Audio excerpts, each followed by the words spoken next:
Wardlow for Attorney General. Republican candidate for Attorney General Doug Wardlow joins us. Absolutely. Thank you for having me on, first of all. Of course. Yeah, we got headphones there if you'd like them. Very good. So the big First Amendment decision today. Oh, yeah. Very good news. Well, yesterday, just to let you know, this airs in the morning, so It's we morning. pretend it's morning. So everything that happened today happened yesterday. The big decision yesterday.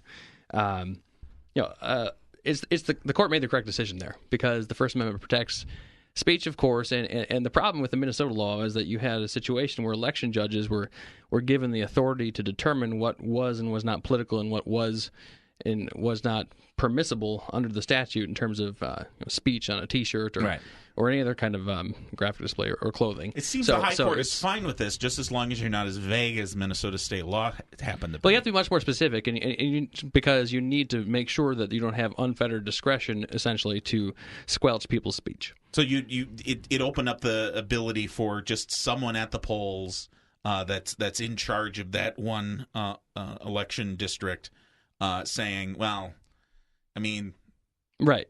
The law is so broad I could kick you out for wearing red. Sierra Club is not political, but the NRA is, for example. Or red means Republican, so all the people with red shirts exactly Get out. Vote. And we can't have that kind of situation. The First Amendment needs to be strongly protected. It's the foundation of our republic, the idea that we can have political discourse and that it is free. So, all right. 7-2 decision. That's a big one. Police in Minneapolis have overhauled the way that they keep tabs on criminal activity. They are joining other big city departments and setting up a new system to track new types of computer-assisted crimes, such as identity theft and credit card fraud. Libor Janney at the Star Tribune reports that Minneapolis officials last week rolled out the new electronic records management system to replace the 28-year-old computer-assisted police records systems. Let's hope it's nothing like Minlar's. Well, it's the old system was called Capers, though, which I find kind hilarious. of a good name. Kind of a good name. Capers. The new program called PIMS. Capers does sound better. Capers sounds better than PIMS. Police Information Management System. It offers more flexibility than its predecessors. It will also help the Minneapolis police strengthen its data analysis and increase accountability. Plus, it doesn't require a friggin' Commodore Amiga to run it on. You know, these old programs, you keep the legacy hardware to make sure it keeps going. Nearly every time that police are dispatched to an emergency call or respond on their own, officers must file an incident report. These crime statistics are reported to state and federal authorities. Under the new systems, officers can digitally attach photos or scan documents to their reports.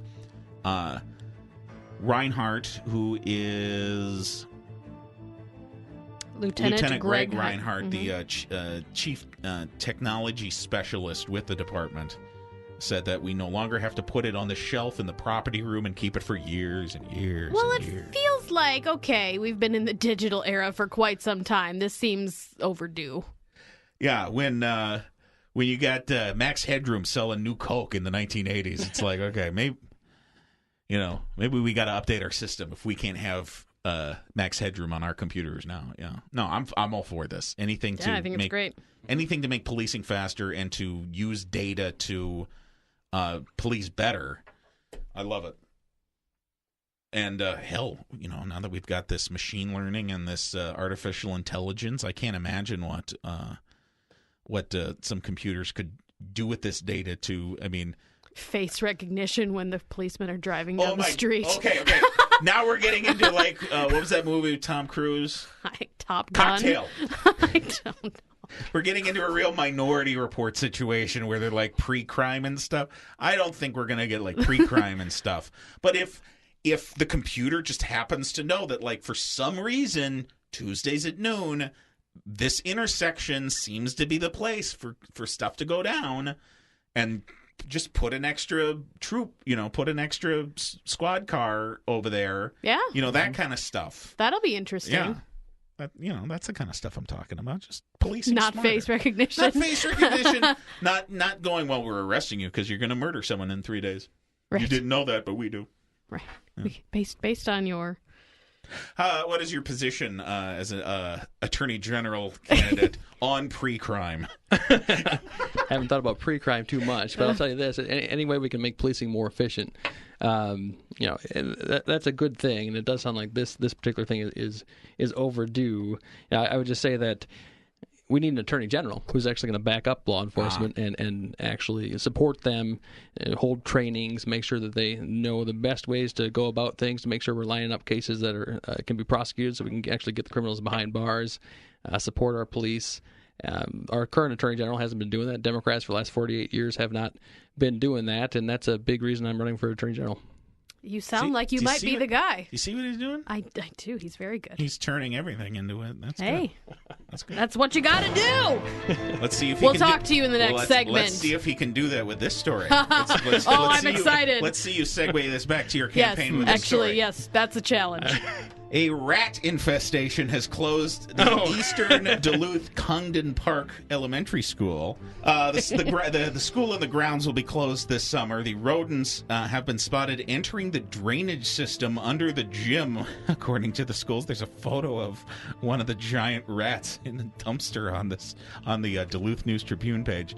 Jenna Hollingsworth at the Duluth News Tribune reports that the closure will allow pest control and district staff to clear the area where the rats have been living and eating and playing basketball for some time, including inside the school's composting bin. Why is there a composting bin? The rats love that. The NPR raccoon heard about this composting bin. I'm sure. He's making a beeline to Duluth right now. I'm sure. No rats were found inside the school, but the closure of the building and its grounds make it easier to solve the rat problem. Dave Spooner, who is the district's facilities manager, say that the rats enter into, I don't want to call it a rat buffet, but I need to do this in the accent. They enter into, I don't want to call it the rat buffet, but they've had plenty of food, shelter, water. They took up residence. The infestation was discovered towards the end of the school year, and control workers began addressing it with traps inside lock boxes. Inside what, Vice President Al Gore? A lock box. So far, about 5 rats per day have been trapped. Wow. Pesticide bait boxes will be set near drainage systems and burrow entrances today. The method is compliant with the Environmental Protection Agency and the Minnesota Department of Health guidelines. Well, they would have made their way indoors at some point. Oh, yeah. They were, if anything, they were regrouping. They were making sure that they had proper numbers to, climb upon each other, reach the door, jiggle, got to jiggle to see which one is the one that opens. All right, Doug, how do you turn that one around? Well, we need school choice to improve our schools, right? We need to spend resources on schools better, and that's a really important thing. I support for that.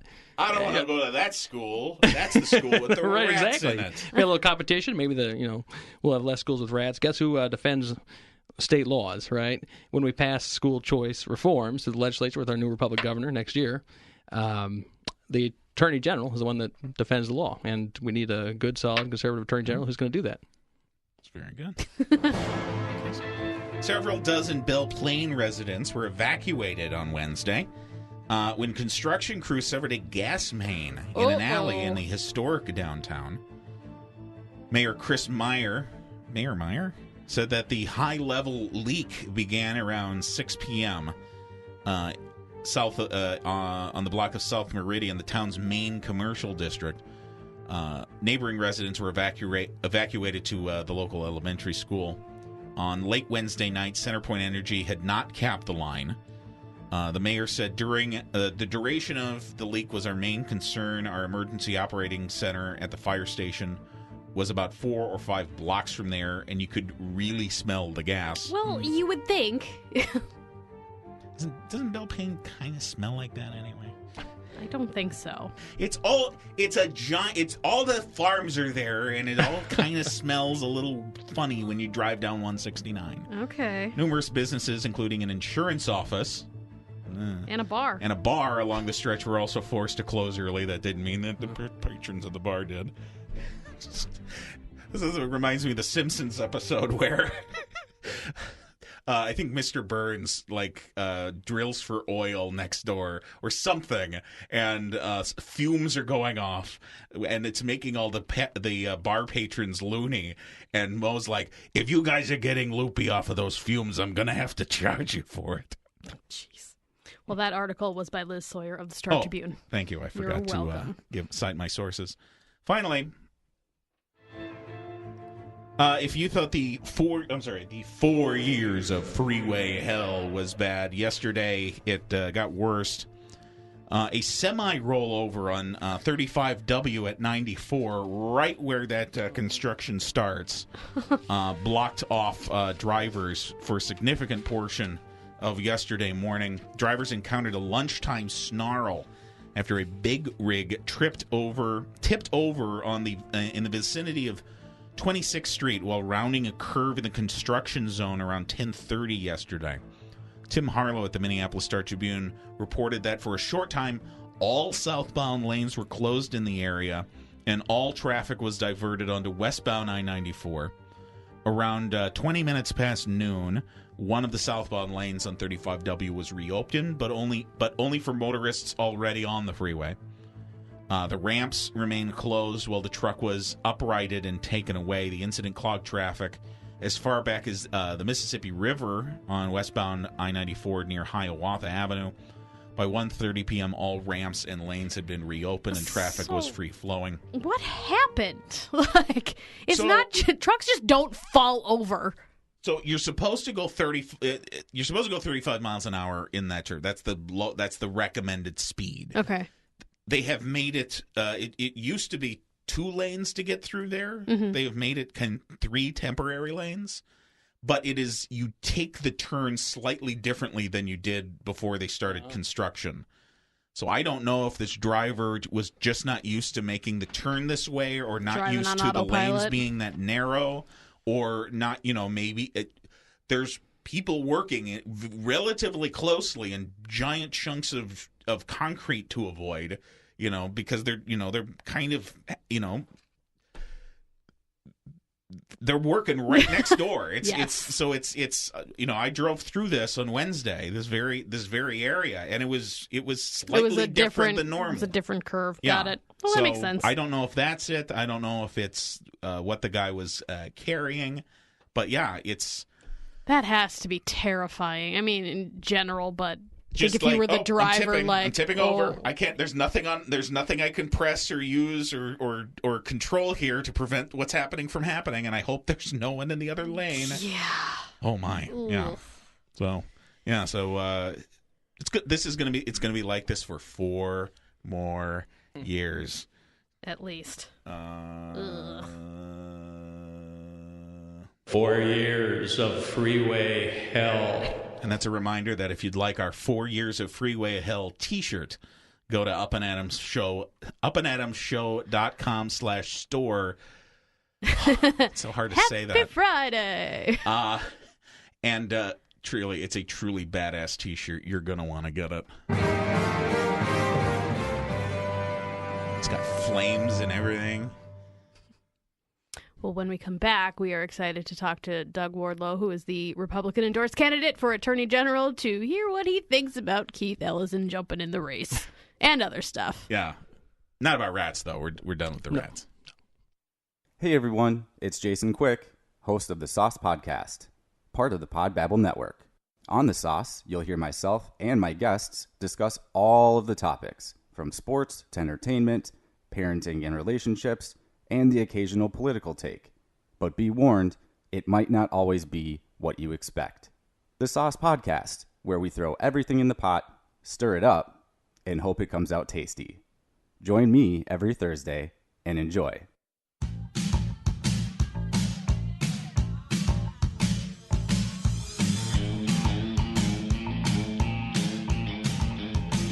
Oh, man, this is my jam. You don't even know, Ben. We've known each other a long time, but this is... That's Kenny Loggins with Footloose. Welcome back to Up and Adam. Totally my jam. That's Cat Lady. I'm Benjamin Cruzy. Joining us to talk about the banning of dancing and rock music in the state of Minnesota. I don't think that's why he's here. No, Republican candidate for Attorney General, Doug Wardlow. Doug, I would welcome you, except you barged in during the news bag. So, but congratulations on your endorsement. Thank you very much. Yeah, it's good to be here. Yeah. Thanks for having me. Yeah, we'll have you in again, too. Fantastic. I guess we'll start off with the big question that everyone is asking. How excited are you to be going up against what everyone believes is going to be your opponent in the general election, DFL-endorsed AG candidate Matt Pelican? Wait. Keith Ellison. He had his 15 minutes fame. Keith Ellison, sorry. Yes. Well, very excited. First, I was honored to get the endorsement of the party, and came out of the convention with a lot of strength, unity behind us. The convention went very well. Contributions were poured in off the floor. It was really great. Post-convention that I've experienced in a while. I was walking down off the convention stage after having received the endorsement, did a little press conference, got out of there, and then ran to Kurt Dowd, and he leaned over and showed me his cell phone. He had a picture of the results coming in from the DFL convention in Rochester, showing that Lori Swanson hadn't won the endorsement on the first ballot, and then she drops out. Shortly later, I heard she dropped out, and then it wasn't too many hours later that we started hearing about Lori Swanson going to the governor's race, and then all of a sudden, next thing you know, a few days later, I guess, Keith Ellison is in the race. So, kind of the strategy you must have had prior to endorsement, and the one that you had just a week later, it must be somewhat different, but. It feels like when I talk to Republicans, they're eager for this fight. Republicans are finally going to get the one-on-one battle with Keith Ellison. That's not just Minneapolis based. That's right, statewide. Exactly, and that's a good thing. It's a significant opportunity to take back this office that we haven't had in Republican hands for 48 years, right? And there's going to be a very stark contrast between myself and Keith Ellison. Cat lady. -15. Yeah, so it's been too long. One could say that no single party should have the control of the office for that long. Of course not.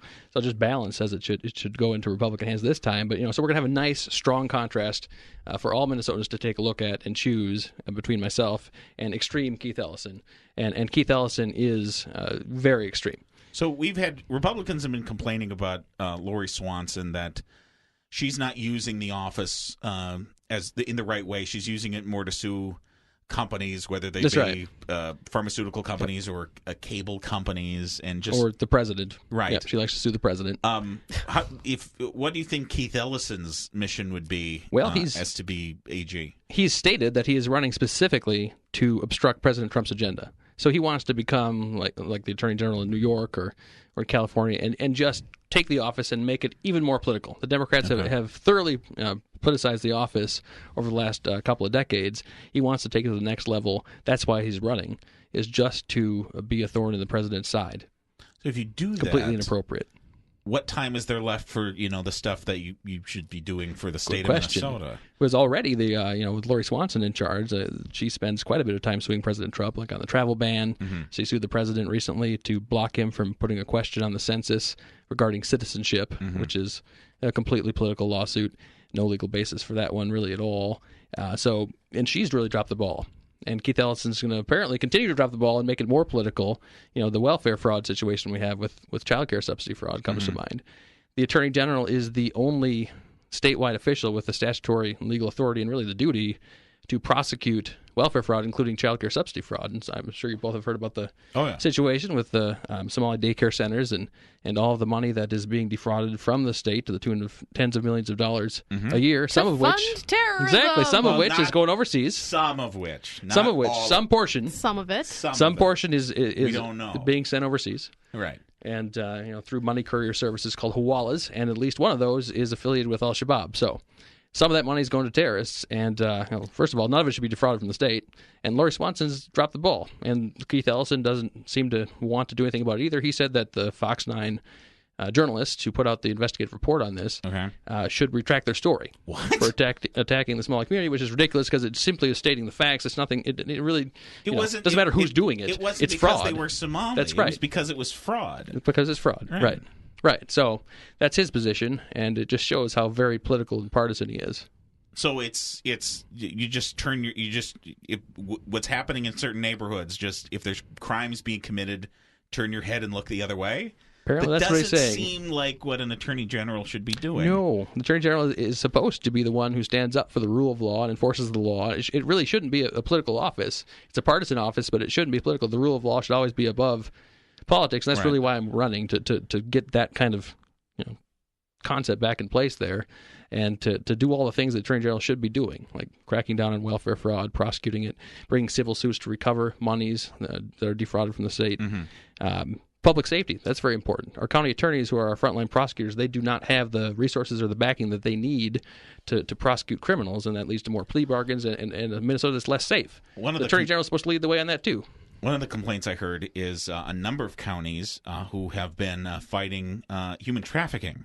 Yes. Have been begging for the Attorney General's office to help them take this on. That's right. And they got silence from the Attorney General's office, so they had to go to other counties. They had to seek the help of their other counties in order to fight these things. Right. And with a terrible problem like human trafficking, I mean, it's really an evil and a scourge on our society.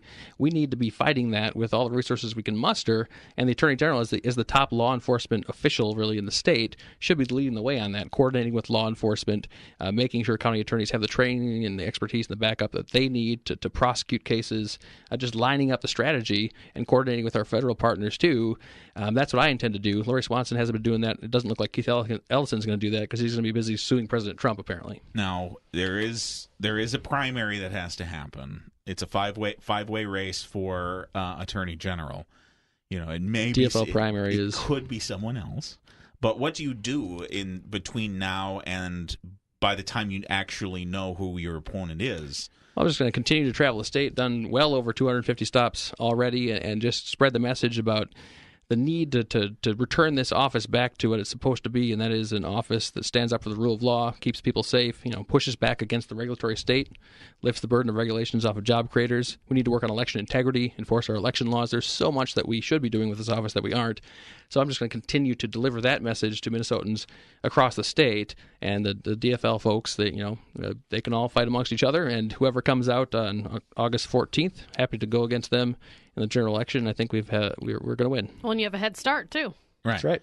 Now, one of the questions I usually ask when you've got a state auditor, or a Secretary of State candidate, or an Attorney General candidate, because I've been a part of statewide campaigns, it's really hard when you're one of these constitutional offices that isn't governor to get any attention to your race. Now, this time around, it feels like a lot of eyes will be on the Attorney General's race. How does the simple fact that Ellison has jumped into this and given this race notoriety, how does that end up benefiting? It really has. It's a good thing in that way that you described, because it has been difficult to get attention on the race. I mean, we've been traveling the whole state. That's why I started campaigning very early on, in order to try to get out there and inform folks about why this race is so important, why the Attorney General's office is so important. So having Ellison jump into the race has raised the profile of the race a bit, and getting some more attention on it, and it makes it easier to get that message out there, get some focus on the race. I had said when he jumped in, I'm like, oh, everyone's kicking themselves that they didn't get a really good interview with Doug Wardlow after the endorsement now. Yep, I'm getting more interviews now and more attention. It seemed like it was going to be kind of a boring race, no offense. Oh, I think there's always a sense that the constitutional offices are kind of the little sleepy, that kind of thing. And we were changing that dynamic. I don't know if you saw at the convention, but we had over 120 people on the stage with me, and had really the stage was rated for 100. That was we had borderline dangerous. 20 people were in front of the stage. Oh, okay. So it was that makes it was sense. good. Okay. Yeah. So, but it was great, and we have a fantastic campaign team, a quite large campaign team. We've recruited over 400 volunteers around the state. Wow. And then we did all that before Keith Ellison jumped into the race. So we've really set the foundation for the campaign, and it's a strong foundation. Now Ellison getting in and the attention coming out of the race, so we're in a position where we can really leverage that. Now, Keith Ellison is a national lightning rod. This could be an opportunity, one that usually only happens in gubernatorial races, of outside groups wanting to help you defeat Keith Ellison. This is a really almost unprecedented race for Attorney General. It really is, yeah. For at least in Minnesota, it certainly is unprecedented in Minnesota. But I think it's a good thing because people haven't been paying attention to the office. The Democrats have just been sort of getting away with what they're doing in the Attorney General's office, which is entirely political, suing the president. There was that 2006 settlement that Lori Swanson signed with Capital One when she was Solicitor General, where she directed $250,000 approximately of settlement funds to Acorn. So Democrats have been doing all sorts of things with this office that they shouldn't be doing, and not doing the things that they should be doing, like keeping people safe, backing up county attorneys, enforcing our election laws, enforcing welfare fraud laws, and so it's a good thing that now we're going to have a spotlight on this race in an unprecedented way to bring people's attention to just how important this office is and this race is, and draw a nice stark contrast because Keith Ellison is so far left. I mean, Keith Ellison is extreme and hyper-partisan, and then he's also associated with an open anti-Semite, Louis Farrakhan. Worked for the Nation of Islam for a significant amount of time. He dined with Louis Farrakhan as recently as 2013. Well, he's been back and forth on whether or not that happened. Yes, well... we haven't gotten a clear answer out of Keith Ellison about what exactly happened. Mm-hmm. He claims that he hasn't, associated with Keith Ellison, with Louis Farrakhan for a while, but there is evidence that he dined with Louis Farrakhan as recently as 2013. That was when President Rouhani of Iran was in the United States to address the United Nations General Assembly, and so he does have that association that's very troubling because Louis Farrakhan is a terrible anti-Semite and really a terrible human being. And just that association alone, in my eyes, disqualifies him and renders him unfit for the office of Attorney General. But it seems like Democrat activists, they are playing more towards a metrocentric strategy. Yes. Of we've the endorsement of two Twin Cities people for governor. An abandonment if Keith Ellison ends up winning this race. It does not feel like the Democrats are really embracing greatest Minnesota right. in this, and then to pick a candidate as divisive as Keith Ellison has been. I mean, it's not just that, you disagree on his politics. Mm-hmm. There's things he's done and chosen to people he's associated with and things he's said that make him just a massive lightning rod. He really is, and it's very troubling, and it just shows how very far left and extreme the Democrats, the core of their party, has really become, and it's becoming just an urban-centric party. It seems to be that they're writing off greater Minnesota, or large parts of it, and I'm running a campaign where we're getting the message out to all Minnesotans because the Office of Attorney General affects all Minnesotans, Metro and in greater Minnesota, and we need to make sure that we're taking all of Minnesota into account, putting Minnesota first, and really standing up for people. Has there been something that surprised you on the campaign trail? And I mean, it's one thing to run in a small office or in a certain district, but statewide, you've got a lot of reach. Is there anything that surprised you about Minnesota as a whole? It's a large state.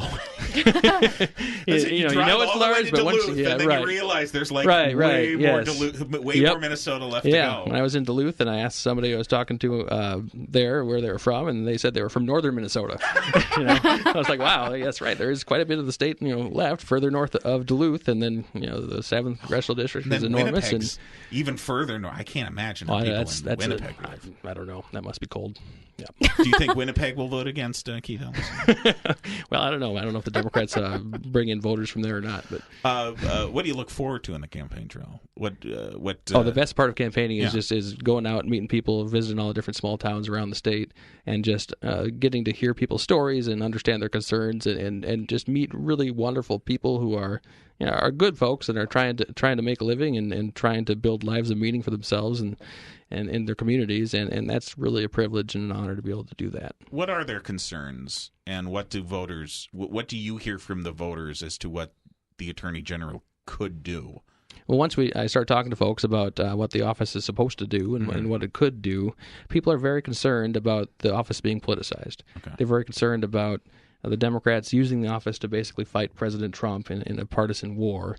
They're concerned about safety, of course. They're concerned about human trafficking. They're concerned about gang-related crime and drug-related crime.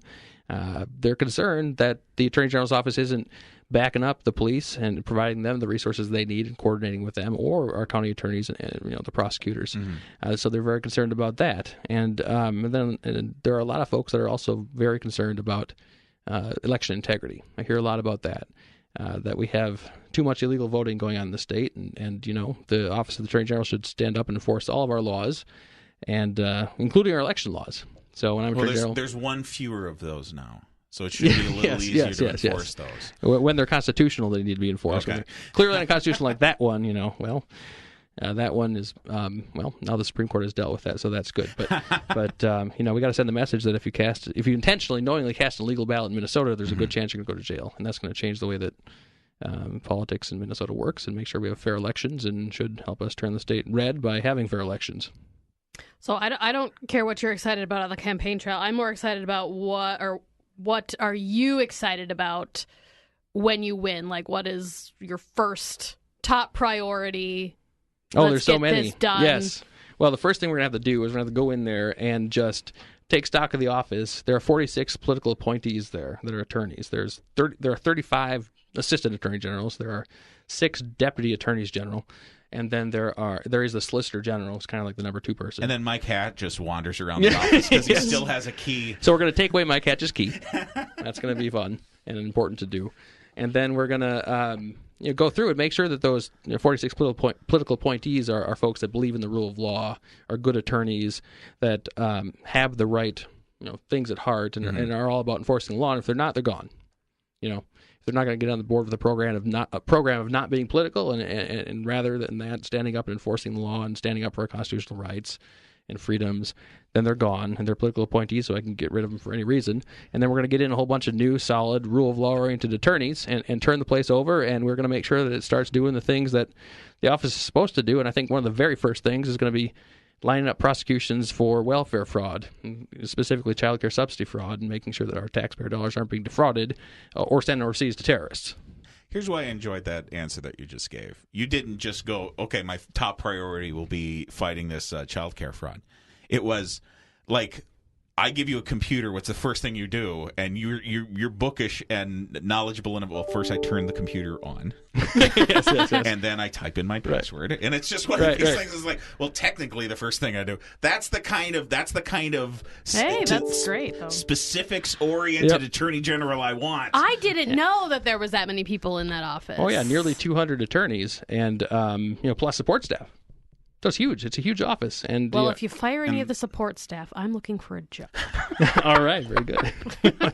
You're eager to get out of here, are submit your resume. But you got to have a plan to right. It's been in Democrat hands for so long, for almost 48 years. You got to have a plan to go in there and really transition the office. That's going to be a significant undertaking. Well, and every time I talk to a new legislator or a newly elected anybody, there is a learning curve. There is, it's talking that it really is trying to suck off the fire hose. Mm-hmm. And, there is a little bit to, while you're campaigning, to actually brush up on, okay, what are, before I can get to my top priorities, what are the technicalities that I have to go through before all of this? And you seem to have a pretty good knowledge of the office as it is and how you'd want to refocus it. Yep, definitely been thinking about it and studying it for the problem for a long time, and it is a significant thing that we're going to do. It'll be a historic victory in November, and then we'll have a lot of work to do. And then, in a lot of ways, the battle really begins to untangle the mess in the Attorney General's office and get things moving on the right track. There's a lot of messes to untangle on the entire executive branch. That's true. And then the question I've been asking all of the candidates that have been coming in is, campaigns are busy. The schedule's always packed, but let's say 10 minutes frees up and you just happen to be driving by a Dairy Queen. Oh, yes. What's your order? Oh, my. Well, either a Mint Oreo Blizzard or... Ooh, I love that. That's very good. And then I have a soft spot for the what do they call it now? The Blue Raspberry Misty Freeze. I haven't had one of those in a long time. It's wonderful. They take the Mr. Misty or the Misty, and for a while it was called Arctic Freeze or something. Okay. And they mix that with ice cream, and they blend it. It's very my. good. Yeah. It's very tasty. You have not had one of those? The Misty Mr. Freeze. Misty? Mr. I get Misty? the exact same thing at Dairy Queen every time, and so I have not explored. So I kind of go back and forth between those two. Plus, Dairy Queen has stopped advertising their cool treats. They have just been just constantly yelling in my face about their chicken. Oh, get the chicken strips! Get the chicken strips! Yes. There's no dairy in chicken strips. Right. I still haven't Show tried me some the chicken ice cream. strips. You're right. So I gotta go to my local DQ and Gotta find get out the about Mr. this. Misty Freeze. That sounds amazing. It is. Well, you've got you've got an exciting campaign lining up, and it's good to see that you are taking the surprise entrant as an opportunity rather than a crisis. Mm-hmm. It is an opportunity, and I think it's going to inure to the benefit of all Minnesotans in November. Yeah, that's fantastic. When we win. If you would have, when you jumped into the race, had you have known that it was on the other side was going to be the dumpster fire that it is, what would you have changed? Anything? I don't think I would have really done anything much differently because the campaign has been mostly about getting out there and telling people why the office is important, and I think that's what we would have had to do in the event. So, yeah. Well, good. Getting the message out to all Minnesotans. If people want to help you, how can they help you? Well, it is a statewide race, so we're always looking for financial support. So if anyone feels in their heart that they want to give a contribution, they can do that. They can mail a check. The address is online, or they can donate right online, and the website is Doug Wardlow, WARDLOWAG.com. All right. DougWardlowAG.com. Fantastic. Well, best Thank of you luck. so much for joining us. Thank you. We'll have you Thank in you very again much. before the big kahuna. Sounds good. With the August primary. There is the August primary, too, so make sure to vote in the primary. Yep. Yes. Yeah, it's... I feel you're a shoo-in for that. Yep. Got two kind of gadfly candidates. There was a running against Simpsons it, yeah. episode where Bart Simpson thought he was a shoo-in for class president. And him and all his friends who thought that the election was assured went to the victory party on the recess. And it turns out none of them voted. And the only two people left in the classroom voted for Martin Prince. And he lost the election. Yes. So take nothing for granted. Right. Right. So definitely go vote in the primary for Doug Wardlow. Yes, August 14th.